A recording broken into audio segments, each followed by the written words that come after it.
I found my daughter sleeping on the street and froze. Her husband had sold their home and married his mistress years ago, leaving her with absolutely nothing. I took her in. The next day, I went to his apartment building. When he opened the door, what I did, he will never forget. The first time I saw her there lying on the ground like just another shadow in the city, I felt something inside me break forever. It was a Friday night, one of those nights where the cold chills you to the bone, even when you are wearing a coat. I had just gotten off the bus with my hands still shaking from the exhaustion of the trip. I just wanted to get home, make some hot coffee, and rest a little before sleeping. I did not expect to find anything out of the ordinary on that 5-block walk. But that night, God had other plans. I saw her from afar, a hunched shape on the corner between two cardboard boxes. She did not move. She did not speak. She did not ask for help. At first, I thought she was just another homeless person like so many who sadly populate the streets when night falls. But something made me look twice. I do not know if it was the hair long, dark, and familiar, or the way she had her arms tucked against her chest like she did when she was a little girl and felt cold. I approached slowly with my heart beating so loud I could hear it in my ears. When I was less than 6 feet away, my world collapsed. It was my daughter, my little girl, my blood lying on the street as if she were worth nothing. "Oh my God," I whispered, feeling my legs fail me. Sarah, what are you doing here?" I knelt beside her, although my knees protested at the clumsiness of my movements. Her face was dirty, marked by the dust of the street. Her skin was cold, her lips cracked. Her clothes were worn out and torn in several places. One sneaker did not belong to her. It looked too big. The other was barely a piece of sole held together by 2 threads. I touched her shoulder carefully. "My love, wake up, please." She opened her eyes slowly as if she struggled to remember where she was. When her gaze focused on me, a mixture of surprise, shame, and relief crossed her features. "Dad," she whispered with a broken voice. "What are you doing here?" I could not speak. My throat closed up in a way I'd never felt before. I just took her by the arms and hugged her. She cried against my chest, weak, exhausted, as if she had not done so in years. My hands shook as I stroked her hair, trying to understand how it was possible that my daughter, the same one I had raised with so much love, was sleeping on the street like a stranger abandoned by the world. "Get up, honey," I managed to say at last with a ragged voice. "We are going home right now. You are not staying here 1 second longer." She trembled when she tried to stand up. We had to do it little by little, leaning on me like she did when she was small and was afraid to walk alone on stormy nights. Her body was so light it worried me. How long had she gone without eating properly? How many nights had she slept like this, exposed to the cold, to the danger, to the indifference of people? "Dad," she said again, almost in a whisper. "He left me with nothing." Her voice broke pronouncing that sentence, and I understood everything. I did not need to hear more to know who she was referring to. Her husband. The same one I never fully approved of. The same one she defended so many times. The same one who convinced her that I was too protective. The same one who promised to take care of her and he destroyed her. But it was not the time for questions. It was not the time for guilt. It was the time to take her home and protect her. I helped her walk the few blocks to my house. Every step seemed to weigh a ton. She cried in silence. I did too, although I did not let her see me. When we entered, I wrapped her in a warm blanket and sat her on the sofa. I made her hot soup, the same recipe I always made her when she was sick as a child. She barely had a few spoonfuls before falling asleep, defeated by exhaustion. I stayed watching her for a long time. My daughter, the same one who once dreamed of building a family, was there sunken, broken, stripped of everything by the man who swore to love her. And then rage invaded me.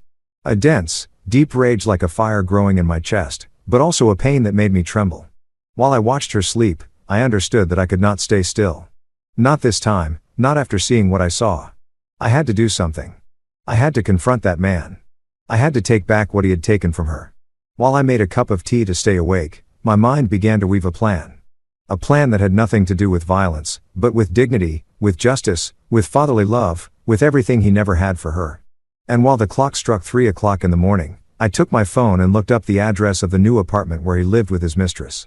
There, in an elegant building surrounded by luxuries that did not belong to him, slept peacefully the man who had left my daughter sleeping on the street. But before we continue, I would like to know if you subscribe to the channel William's Revenge Stories, and if you like the video, this helps me see that you support me and enjoy my stories. Now, let's continue. That night, sitting next to my daughter while she slept, I decided that the next day I would go look for him. I did not know exactly what I would do when he opened the door, but I did know one thing.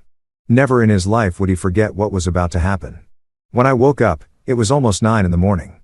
I had slept in the dining room chair with my head resting on my arms. I did not remember at what moment sleep had overcome me, but I did remember every detail of what I had seen the night before. My daughter was still there, curled up on the sofa, wrapped in the blanket I had put on her with soft breathing, and her face still marked by fatigue. I approached slowly and watched her. That fragile piece I saw in her expression did not match the reality she had lived. And while I watched her sleep, a thought hit me with the force of a hammer. My daughter was missing from my life completely for 2 years, and I never imagined she was like this. It hurt me. It went right through me. It destroyed me on the inside. I made coffee in silence without making noise so as not to wake her. But not even 10 minutes passed when I heard her move. She sat up slowly as if her body still felt heavy. When she opened her eyes and saw me, she smiled, but it was that broken smile as if she struggled to remember how to do it. "Good morning, Dad," she whispered. I went over and sat next to her. I did not want to pressure her, but I knew she had to talk. She knew it, too. "Do you want to eat something?" I asked to give her time. She shook her head. "No, I just need to tell you what happened." I took a deep breath. I nodded. "I am here, honey. Tell me everything. Do not be afraid." She squeezed her hands together, trembling slightly. Her eyes looked down, avoiding mine. And then she began. "Dad, he sold the house without telling me anything. I found out when the new owners arrived and asked me to leave. He was already living with her with the mistress, and I did not have anywhere to go." I felt a wave of heat run through my chest. Pure fury, absolute indignation. How could he do that to you?" I managed to say with difficulty. She shook her head. "Because he was always like that, Dad. I just hid it all so you would not suffer. He manipulated me. He made me believe that if I told you something, it was going to cause you a heart attack, that you could not handle it, that it was better to leave you alone." I listened to her in silence, feeling my heart tighten. "But that is not the worst part," she continued, and her voice broke. "When he left with her, he left me without money. I had temporary jobs, but it was not enough for anything. I slept at friends' houses, but it did not last long. Later in cheap motel in the end, I ended up on the street. I just could not take it anymore." I took her hand. Her hand was cold, but her pain burned. "Why did you not come home?" I asked almost in a whisper. She began to cry. "Because I was ashamed, Dad. I was ashamed that you would see me like this defeated. And because he kept repeating that you were better off without me, that I was a burden, that if I came back to you, I would ruin your life. I believed him. I was a fool." I lifted her face gently so she would look me in the eyes. "Listen to me well," I told her with a firm voice, but trembling with emotion. Never have you been a burden. You are my daughter, my family, my blood. I would have crossed the world to help you. How could you think I would be better off without you?" She broke down.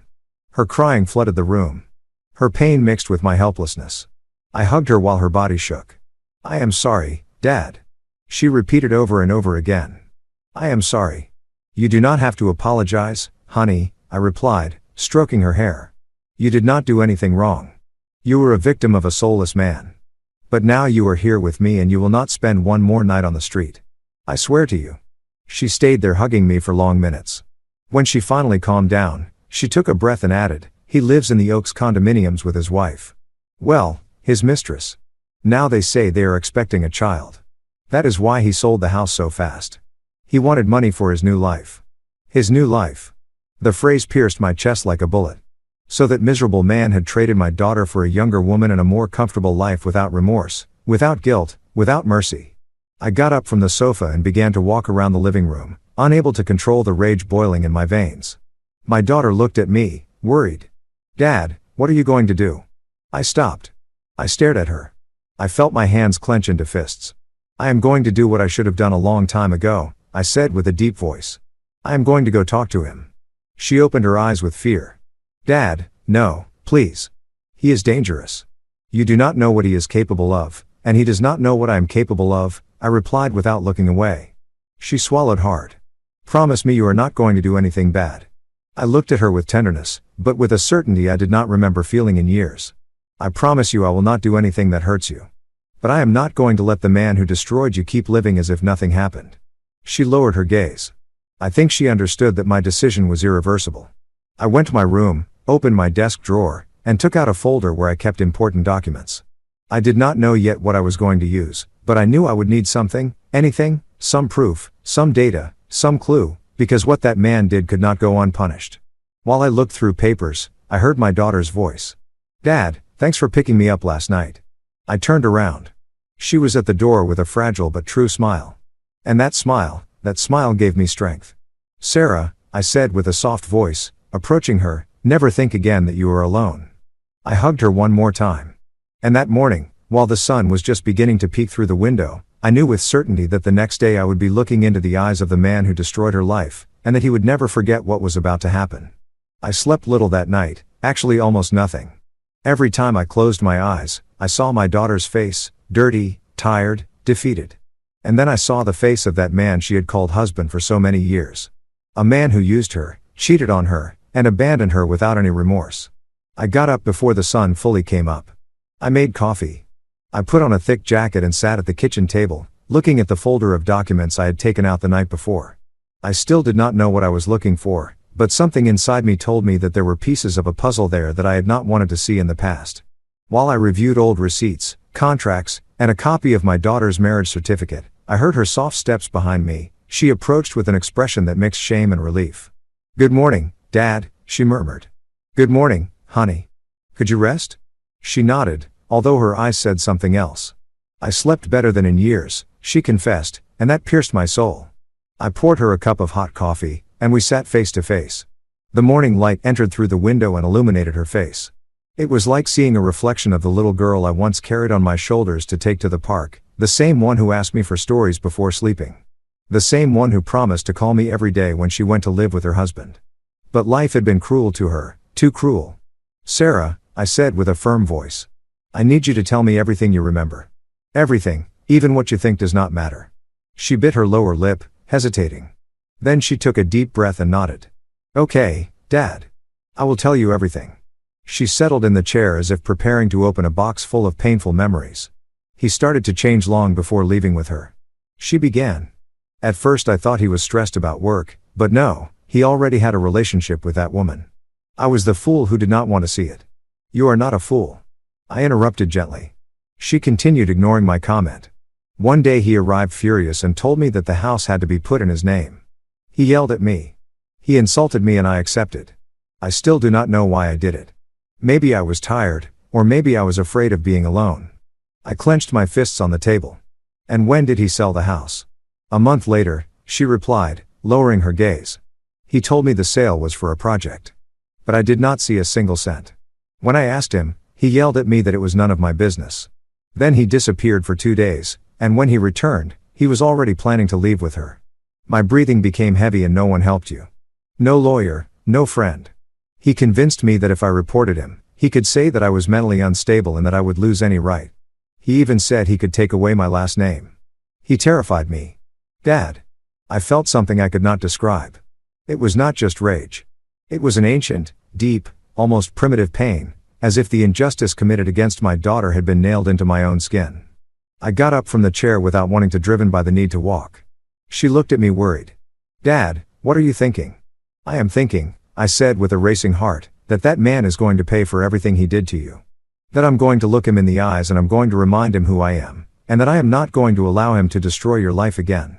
Never again." She stayed silent. Then slowly she spoke. "Dad, I am scared." I turned and looked at her with tenderness. "You do not have to be scared. Not while I am alive." She got up and hugged me. Her body trembled, mine, too. We were two wounded souls trying to find strength in each other.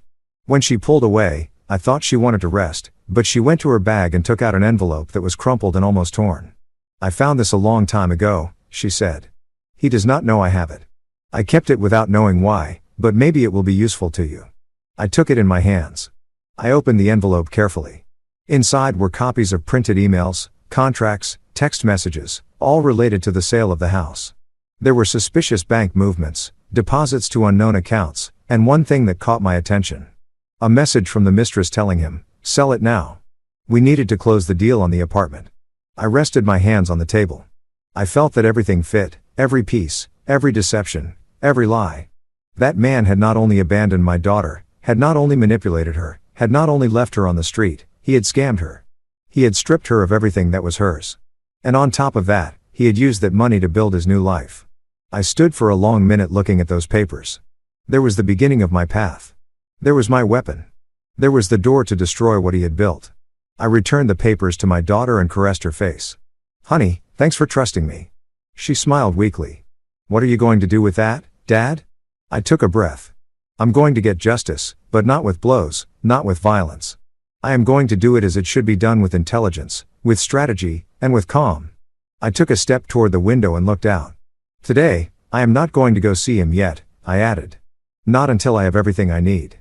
But soon, very soon, he is going to know what it is to face a father who has seen his daughter suffer."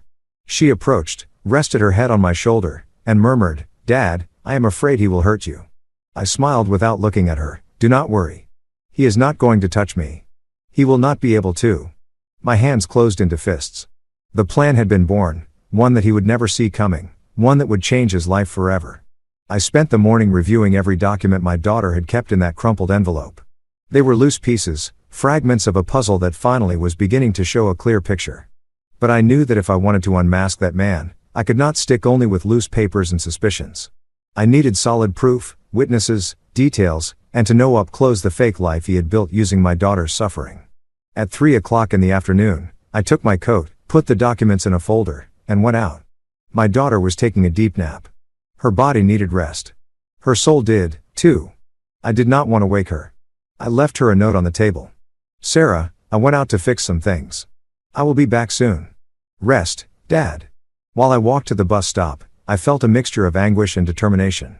I did not know exactly what I was going to find at the Oaks condominiums.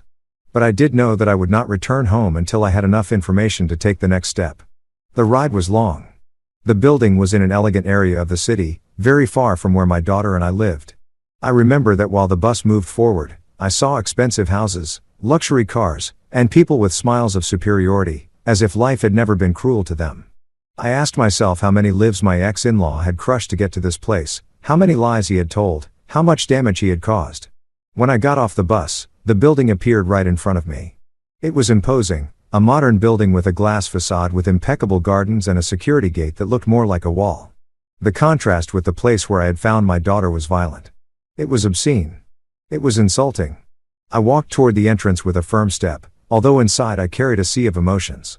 A guard approached immediately. "Good afternoon, sir. Who are you visiting?"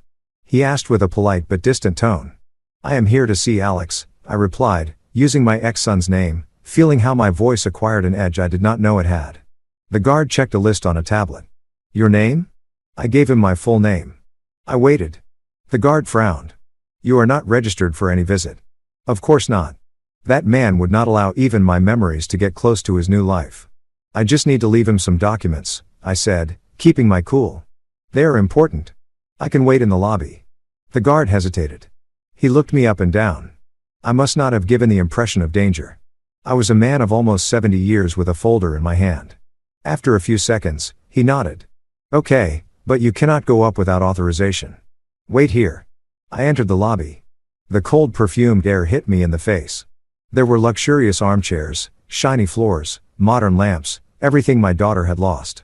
I sat down, took a deep breath, and watched the people entering and leaving. Young couples, executives, a pregnant woman, all with perfect lives, or at least lives without the hell my daughter had lived. 15 minutes later, I heard a familiar voice.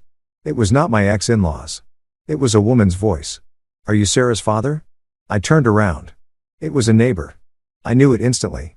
She was carrying a bag with groceries, wearing elegant clothes, and had that expression of someone who knows too much, but does not know if she should speak. "Yes," I replied, standing up. "I am her father." She looked to the sides as if fearing someone would hear. I saw her a long time ago before she lowered her voice, before he left her. "Your daughter came here a lot crying." He yelled at her in front of everyone. Once he pushed her in the hallway. My heart stopped. "He pushed her?" I asked, feeling a wave of fury. "Yes," she said with a frown. "I reported it to the administration, but he said she just tripped.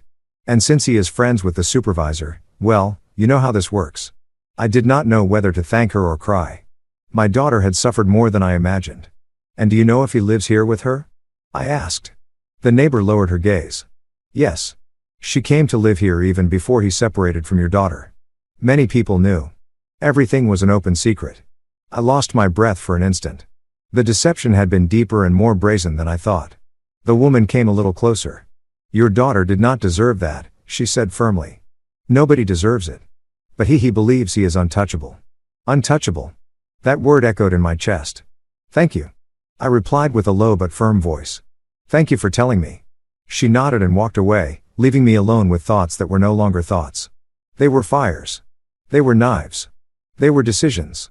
I looked at the elevator. I knew I could not go up. I knew that today I could not confront him yet. But I did need to see more. So I left the building and walked around the structure looking for signs of his life from the outside. And there he was on the 4th floor balcony, him, my ex-son-in-law. He was laughing with a glass in his hand, laughing as if life belonged to him, as if he had never hurt anyone. And by his side was the mistress, the woman for whom he destroyed my daughter, the woman who was heavily pregnant. There was music, there was celebration, there was happiness. I felt something inside me split because while they celebrated their new life, my daughter was sleeping in my house after having lived on the street. I did not move a single muscle. I just watched until he went back inside the apartment, not imagining that from below the man he should have never despised was watching him. That day, as I walked away from the building, I understood everything. I was not going to hit him. I was not going to insult him. I was not going to confront him like a furious old man. I was going to destroy him with the same calm with which he destroyed my daughter. But unlike him, mine would not be cowardice. It would be justice. I walked back home slowly with the folder pressed against my chest and my mind full of images I could not erase. Every step seemed heavier than the last. The echo of the laughter I had heard on that balcony kept pounding inside my head like a hammer. Years had passed since I felt such an explosive mix of hate, pain, and determination.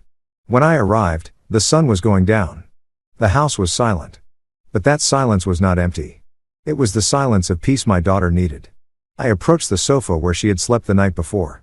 This time she was awake, staring out the window as if trying to understand at what moment her life had broken. Sarah, I said softly. She turned her head and smiled, but that smile hurt. It was a smile of gratitude overshadowed by sadness. Dad, you're back.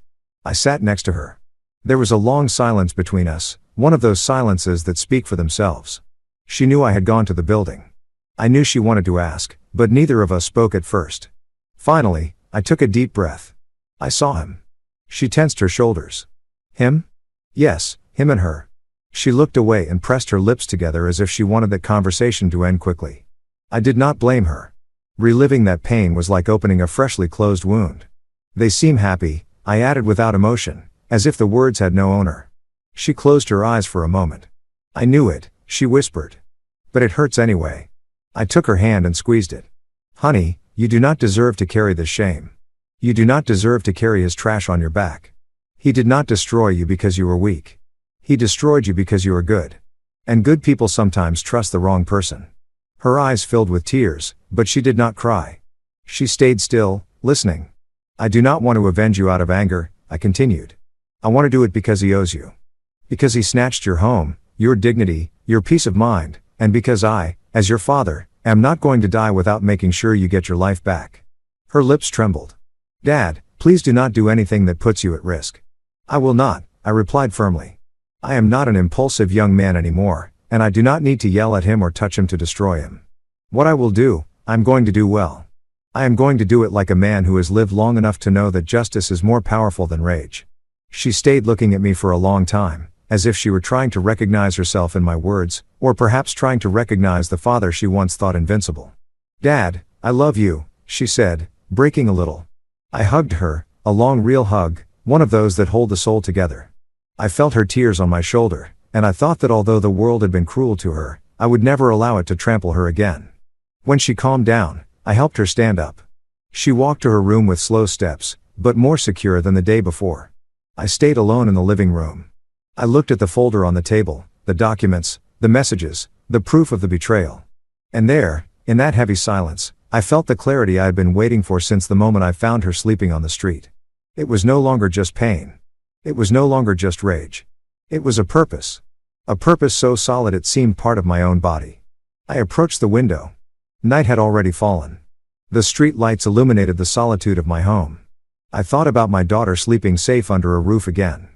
I thought about the man who had destroyed her and who now lived like a king. I thought about the woman accompanying him, about her pregnancy, about the perfect life they had built on lies. And without realizing it, I spoke in a low voice. Tomorrow I will start. But before continuing, I would like to know if you subscribe to the channel and if you like the video. This helps me see that you support me and enjoy my stories. Now, let's continue. I took the folder and opened it once more. Every document was a seed of truth. Every message was a crack. Every signature, every date, every printed conversation was a knife I could sink with surgical precision. I did not need violence. I did not need threats. I did not need to risk my freedom or my integrity. I just needed to organize it all. And then I knew what I had to do. I began to classify the papers by dates, then by type, then by legal relevance. I took out an old notebook I kept in the drawer. That one where I wrote down household expenses, birthdays, and reminders. That day that notebook became my weapon. There I traced the first lines of the plan. A slow plan, a cold plan, a plan impossible to stop when it started rolling. My ex-in-law had a weak point, one he had not noticed until that moment. The mistress did not know that the house he sold belonged to my daughter. She did not know it was bought with mutual effort from both of them. And above all, she did not know that he committed fraud by putting the property in his name through emotional manipulation and threats. The walls of that luxurious apartment were built on a secret that only I could destroy. I closed the folder. I breathed deeply. I looked at the clock. 10 at night. My daughter was sleeping peacefully in her room. I, on the other hand, was awake, more awake than at any other moment of my life, because I knew something with absolute certainty. Tomorrow would be the beginning of the end for him, and the beginning of a new life for my daughter. I slept barely a few hours, but I got up with a clarity I had not felt for decades. The sunrise entered through the window like a golden line, splitting the darkness of the bedroom in two. I dressed slowly with the solemnity of someone preparing for something inevitable. I washed my face, combed my gray hair, and looked in the mirror. I did not see an old man. I saw a father. I saw a protector. I saw someone who had gotten tired of life taking away what he loved. I took the folder with the evidence and put it in my leather briefcase, the one I used many years ago when I still worked. Before leaving, I passed by my daughter's room. She was sleeping deeply, breathing with a rhythm I had not heard since before her marriage. I watched her for a moment. I adjusted a blanket over her shoulders. Today I start giving you your life back, I whispered without her hearing me. I left and closed the door carefully. The road to the condominiums. The Oaks felt different this time. There was no anguish or uncontrolled rage, only determination. Every step was a silent declaration. I am coming for you for what you did, for what you destroyed. When I arrived, the guard recognized me. He took a deep breath as if he already sensed the storm I brought with me. Good morning, sir, he said with certain discomfort. I am here to see Alex, I replied bluntly. Let me call, he stammered. No, I interrupted, staring at him. Do not call. I'm going up. The guard hesitated. He looked toward the booth. He looked toward the building. He knew he could not stop me without causing a problem.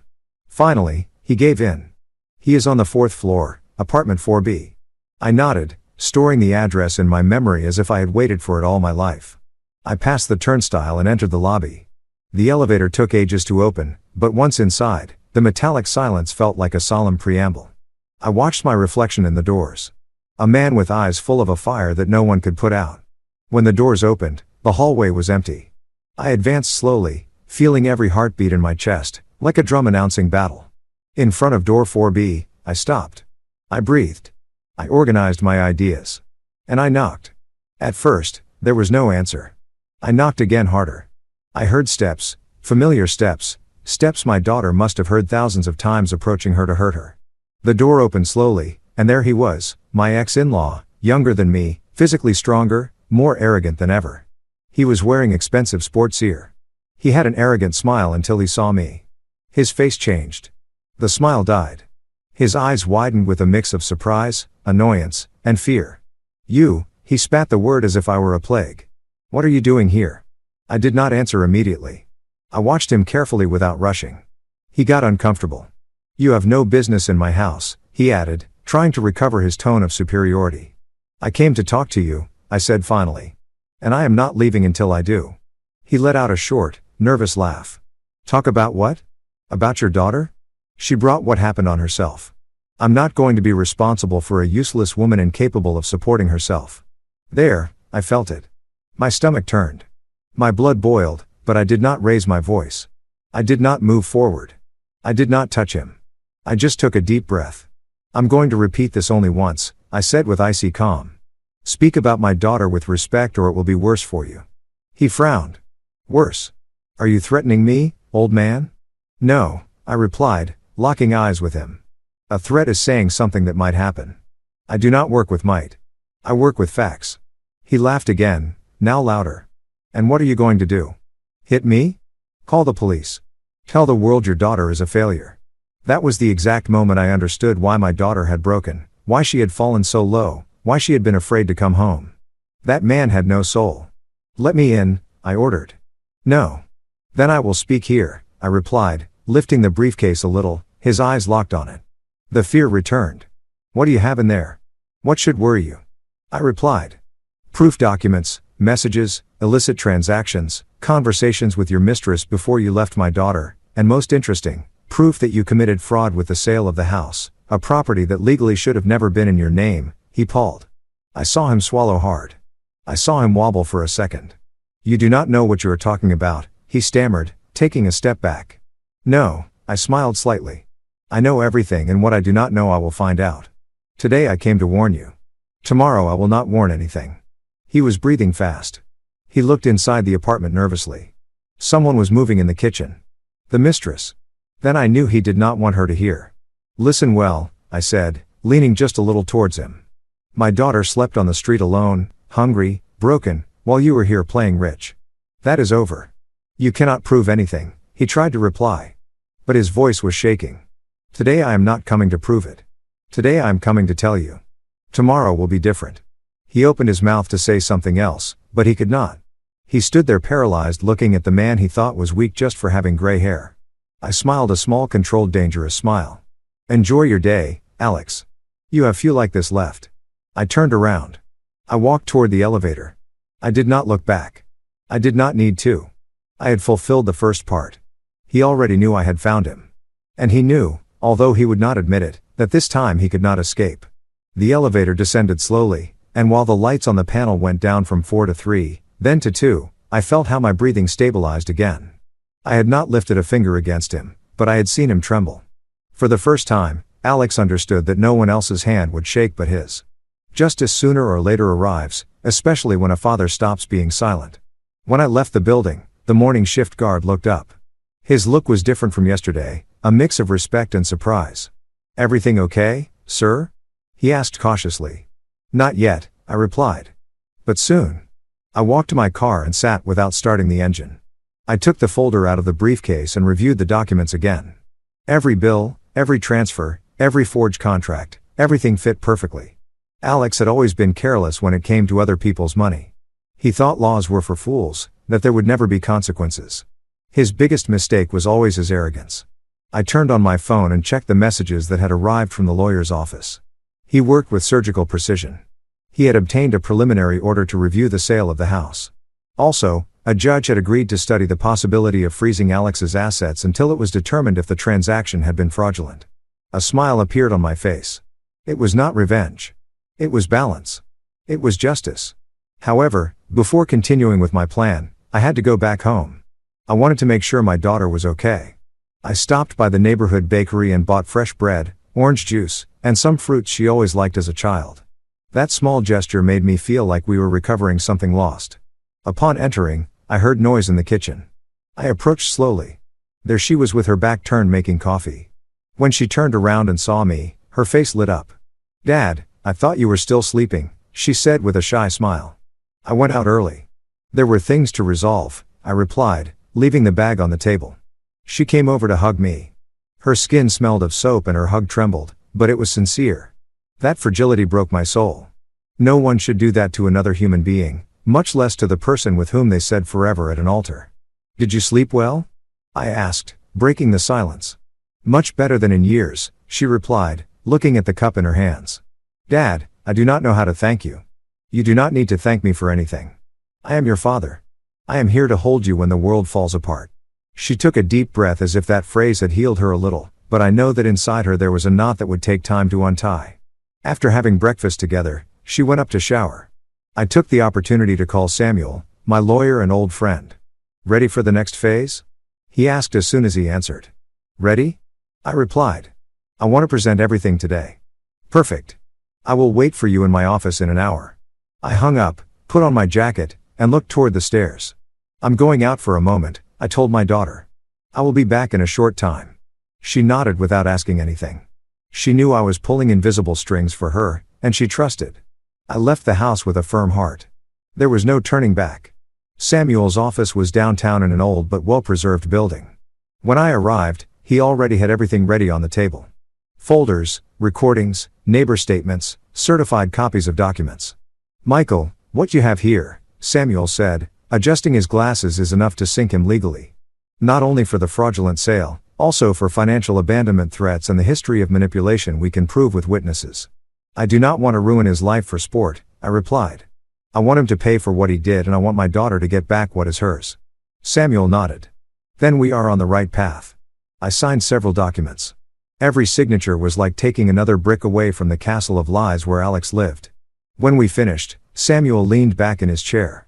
Do you want us to notify him today? He asked. Not yet, I replied. Before that, I must do something else. Samuel raised an eyebrow. Something legal as breathing, he smiled. He knew I was a man of principles. But he also knew there were limits that once crossed by others demanded forceful answers. Back in my car, I thought about the inevitable. Sooner or later, my daughter would have to face her past face to face. But before that, it was Alex who had to feel the ground crumbling under his feet. I returned to the Oaks condominiums. The guard looked at me surprised. Here again, sir, relax, I said. I am not coming to talk to him. Oh, okay, he replied with relief. I arrived at the underground parking. I knew which car was his. A black sedan, he showed off as if it were a throne on wheels. I approached and took something out of the briefcase, a laminated sheet that could not be ignored. It was a copy of the legal complaint with the court's date and stamp. Not the original, but enough to give him a nervous breakdown. I placed it carefully on the windshield under the wiper. Then I stepped back a few steps and watched the car from afar. No one else noticed, but I did. That paper was the beginning of the end. When I got on the elevator to return to the surface, my phone rang. The name on the screen froze me. Alex, I answered without saying anything. Old man, he said with a broken voice. What did you do? What is that paper on my car? Why are you messing with my life again? I smiled. But it was a sad, tired smile. Why did you mess with my daughter? I replied. You cannot do this to me, Michael. You cannot. His breathing was agitated as if he were on the verge of a panic attack. Let's talk. Please. We already talked today, I replied calmly. Wait, do not hang up. But I hung up. The elevator opened its doors. I went outside. I breathed the fresh afternoon air. My war was not of blows. It was of truths. And he had just received the first one. That afternoon, after hanging up the phone, I stayed a few seconds looking at the black screen. It was strange. For years, Alex had believed himself invincible, unreachable, untouchable. And now, with just a paper under his car's windshield, his voice broke like that of a scared child. I put the phone in my pocket and began to walk toward the exit of the condominium. It was time to return to my daughter, but it was also time to prepare the next move. The paper on his car was not a threat. It was a warning, a small glimpse of the abyss opening under his feet. As I walked away, I heard hurried steps behind me. I turned my head, and there he was, Alex, breathing with difficulty, as if he had run several floors down the stairs to catch me. He was sweating, shaking, and his arrogance, the one that had fed him so much, was nowhere to be found. Michael, wait, he said, raising a hand. I stopped, not for him, but for what that moment represented. For the first time in his life, he was the one chasing another. What do you want? Asked with a neutral voice. Can we talk between men, between adults? He stammered, swallowing saliva. We already talked today, I repeated without moving. Not like this. Not with that paper. What is that? What kind of lie are you inventing? I took out the briefcase and without opening it, completely let him see the edge of the documents inside. Nothing you did not cause yourself. Alex stepped back, his face contracted in a mix of fury and fear. You cannot destroy my life, he said in an almost desperate murmur. Like you destroyed my daughter's, I replied, staring at him. Like you left her homeless. Like you abandoned her? Like you pushed her? Like you humiliated her so she would never come back to me. Is that what you want us to forget? He opened his mouth but had no answer because the truth cornered him more than any blow. That is in the past. He tried to say, recovering a little air. We have to look forward. You looked forward when you sold what was hers, I replied, taking a step toward him. Now it will be your turn to look back at everything you did, and this time you will not be able to hide. He tensed. Michael, I have a life now, a son on the way. I do not want problems. I did not want them either, I answered coldly. But you created them, and the difference between you and me is that I take responsibility for what I do. He remained silent, but his breathing betrayed that he was on the verge of collapse. That man who had made my daughter cry so many times was now afraid of a few sheets of paper. Without saying more, I turned around. He did not follow me. He did not dare. On the way home, I called Samuel. I want to see the mistress, I told him. The mistress, he repeated, surprised. Yes, I need her testimony, even if she does not give it officially. I need her to know who she is living with, Samuel sighed. Michael, that can complicate. I know, but it is necessary. He knew he could not stop me. Okay, I will send you her address. My phone vibrated seconds later with a message. Address, apartment number, full name. Upon arriving home, my daughter was sitting at the table reviewing an old notebook. When she saw me enter, she gave me a soft smile. Dad, you did something right. I nodded, the first step. She did not ask more. She did not want details. Maybe she was afraid to hear the truth. Or maybe she trusted me more than any explanation. We ate together, a simple meal, but full of something we had not felt in a long time. Hope. After dinner, I accompanied her to her room. I said good night and waited for her to fall asleep. When I knew she was resting, I took the briefcase again. It was time to continue. The mistress's address was in another elegant neighborhood, a smaller building, but equally expensive. I arrived near 9 at night. The doorman stopped me. Who are you looking for? Ashley. Ashley, I replied using her first name. He checked a list. Who are you? An old acquaintance. I did not lie. I had seen her next to Alex more times than I would have liked to remember. The doorman hesitated a moment. Then he called the apartment. He spoke in a low voice. He hung up. You can go up, he said finally. When I reached the apartment door, I heard a female voice on the other side. Who is it I am, Michael? I replied. Sarah's father. There was a silence long tense deep. The door opened a few inches. Ashley was there with her hair tied back, swollen eyes, and an elegant robe. Her rounded belly showed her advanced pregnancy. Come in, she said finally, opening the door completely. I entered without taking off my jacket. Ashley sat on the sofa with a hand resting on her belly. I know why you came, she said without looking at me directly. Oh, really? I replied. Alex called me. He is scared. I sat in front of her. He should be, I replied calmly. She sighed and finally looked me in the eyes. He told me that you want to ruin him. He ruined himself alone, I said without blinking. And he dragged my daughter with him. I'm just putting things in their place. She lowered her gaze. She looked nervous. She looked tired. And for the first time, she looked lost. Michael, she said in a low voice. I did not know that he had left Sarah on the street. He told me that she abandoned him, that she was crazy, that she was violent, that she deserved nothing. And you believed him? I asked, leaning forward. Her eyes filled with tears. Yes, she admitted, trembling. And now, I do not know what to believe. I took the folder out of the briefcase. I put it in front of her. Believe in this, I told her. She opened the folder, looked at the documents, read the messages, the dates, the proof. Her face changed with every sheet. Her breathing accelerated. Her hands shook so much she almost dropped the papers. My God, she whispered. Ashley, I said softly. I did not come to ask you for anything. I just came to show you the truth. What you decide to do later is up to you.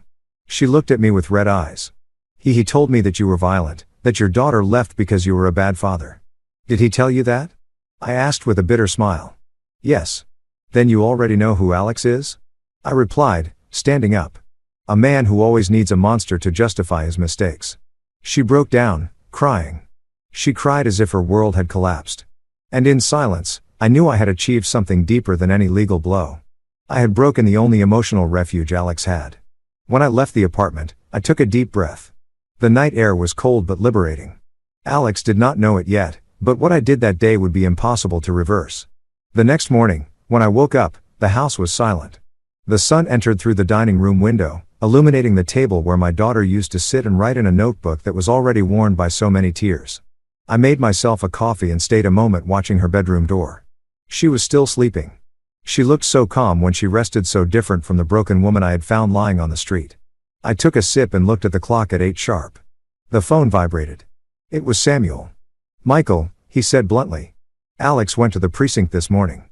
"To report me?" I asked with an almost amused tone. "To report that he is being extorted." But before he finished speaking, someone else appeared, who Samuel paused as if savoring the moment before saying it. "Ashley, you had an immediate effect on her. She went to the precinct with the folder you left her." With everything, I closed my eyes for an instant, not out of surprise, not out of relief, but for something I had been waiting to feel for a long time. Justice. "And what did the officer say?" I asked. "That Alex's complaint does not proceed." And now his voice became lower. "Now they have 2 lines of investigation open. One for fraud and another for psychological violence and financial abandonment toward your daughter." I said nothing. I just inhaled deeply. "This is just starting," Samuel added.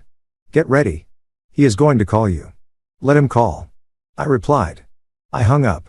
Not even 10 minutes passed when the phone vibrated again. The name Alex blinked on the screen.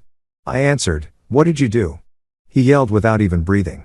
"What the hell did you tell Ashley? Why did you bring the police into this?" "I only showed the truth," I said with a calm voice. "Lie," he spat. "You manipulated everything. You confused her. You poisoned her. Alex, she read your messages. Your own history poisoned you alone." There was a tense silence. I heard his accelerated, almost irregular breathing. "Do not ruin my life," he said finally with a tone bordering on begging. "You ruined my daughter's life," I replied without raising my voice. "What happens to you from now on is not my business." He hit something. A door slammed, a piece of furniture. I do not know, but something broke. And I'm not talking about wood. "Michael, we have nothing to talk about," I answered, and I hung up. Mid-morning, my daughter came out of her room. Her eyes were still swollen from tiredness, but she brought a serenity I had not seen in years. "Good morning, Dad," she said, approaching the table. "Good morning, honey," I replied. She made herself some tea and sat in front of me. "I dreamed of Mom," she whispered. "She told me everything was going to be okay, that you were going to know what to do." I felt a lump in my throat. "Your mother was always wiser than me," I said. "And she always adored you." My daughter smiled. A small, fragile, but real smile. "Dad," she murmured. "Did something happen?" I nodded. "The police are investigating Alex." She opened her eyes surprised. "Really?" "Yes," I replied firmly. "And Ashley brought proof." My daughter put her hands to her mouth. "Does she?" "She knows everything." "Now she does." My daughter lowered her gaze. "Dad, I did not want to ruin her life. I just wanted her to let me live in peace." "Sarah," I said softly, calling her by her name. "He ruined his own life. You're just getting yours back." She cried in silence. Clean tears, not of pain, but of relief. At 5 o'clock in the afternoon, Samuel arrived at the house. He brought a folder and a serious face. "Michael," he said upon entering. "This is moving faster than I expected. What happened now?" He sat at the table and opened the folder. Ashley presented her voluntary statement. She said Alex lied to her about everything related to Sarah, that he hid the sale of the house from her, and that he manipulated her to keep her away from any contact with you and your daughter. I looked at Samuel attentively. "And what else?" Samuel took a deep breath. "She said that last night when she saw the proof you showed her, he threatened her. Not physically, but psychologically. He yelled at her. He told her that if she spoke, he would make sure she suffered consequences." I clenched my fists. "That coward never changed. Ashley made it clear she fears for her safety," continued Samuel. "And being a pregnant woman, that weighs heavily in the report." I stayed silent for a few seconds. I felt a mix of sadness and cold justice, like a scale finally beginning to balance. "Are they going to summon him?" I asked. "More than summon him," replied Samuel, closing the folder. "They already did. He has to present himself tomorrow. If not, they will issue a warrant." I nodded slowly. "Michael," added Samuel, looking at me seriously. "You have to be prepared. Alex is not going to give up easily." "I know," I said. "And you also have to be ready for the reaction of his in-laws. They have always protected him." I smiled with a calm that even surprised me. "They do not know what I know." Samuel held my gaze. He did not ask more. He knew my silence meant the end was near. That night, my daughter and I had dinner together. The food tasted different, not because there was something special on the table, but because there was peace, something I had not felt for a long time. While we drank coffee, she asked, "Dad, what is going to happen when Alex faces all that?" "Whatever has to happen," I replied. She nodded, but then added, "And you, are you going to be okay?" I looked at her with tenderness. "Honey, I started this for you, and I will finish it for you." She got up, went around the table, and hugged me tight. It was eternal seconds. Of those one keeps forever. "Thanks, Dad," she whispered. "Do not thank me," I replied. "I am just doing what any father should do." When she went to sleep, I remained sitting, looking at the window with the street lights reflecting on the glass. Tomorrow would be an important day, one Alex could not avoid, one that would change the course of everything. And while the clock advanced, I knew what was coming would be definitive. I woke up before the alarm rang, not because I was anxious, but because I knew I could not receive this day asleep. I got up, slowly, made coffee, and stayed along while watching the steam rise from the cup.